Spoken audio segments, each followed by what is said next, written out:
Magandang hapon po. Trahedya sa Vancouver, Canada. Isang SUV ang nanagasa sa isang Filipino street festival doon. Wala pang eksaktong bilang ng mga nasawi at sugatan pero tumambad sa kalsada ang maraming bangkay at mga sugatan. Naniniwala ang Vancouver Police na hindi ito terorismo. Nakatutok si Mav Gonzalez. Oh my God, you're salat! Oh my gosh! Ang masayang street festival ng mga Pilipino sa Vancouver, Canada, nauwi sa bangungot. Sa gitna ng street party sa Sunset on Fraser Community sa Vancouver para sa pagdiriwang ng Lapu-Lapu Day, isang SUV ang dumating at bigla silang inararo. Sa videong ito, makikitang nagkalat ang mga nakabulagtang katawan sa kalsadang kabi-kabila ang mga food truck. Agad namang nakatugon doon ang mga emergency responder. Kita ang ilan na yakap-yakap ang mga nasaktan. Ang mga bata naman walang nagawa kundi mag-iyakan.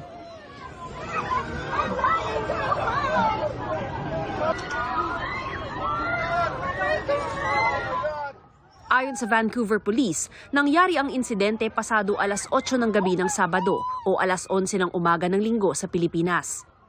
A lone suspect, subject male with one vehicle, drove through a crowded community event occurring near here. That male was taken into custody at the scene by the crowd. It was a Filipino community event. May mga nasawi at nasaktan ayon sa mga otoridad pero wala pang eksaktong bilang. It would be unfair for me to speculate on exact numbers as the victims were taken to multiple hospitals in the region.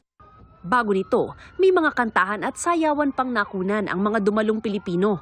Ayon sa Vancouver Police, nasa custody na nila ang 30-year-old na lalaking driver ng SUV. Inaalam pa kung aksidente ito o isang pag-atake na may motibo. Nagpaabot ng pakikiramay ang Philippine Consulate General sa Vancouver sa mga biktima ng karimari-maring na insidente. Habang naghihintay ng karagdagang impormasyon, sana raw ay maging matatag at magbayanihan ang mga Pilipino. Nakiramay rin si Canadian Prime Minister Mark Carney sa mga mahal sa buhay ng mga namatay at nasaktan sa Filipino community at sa lahat ng mga taga-Vancouver. Para sa GMA Integrated News, Mav Gonzalez, Nakatutok, 24 Oras.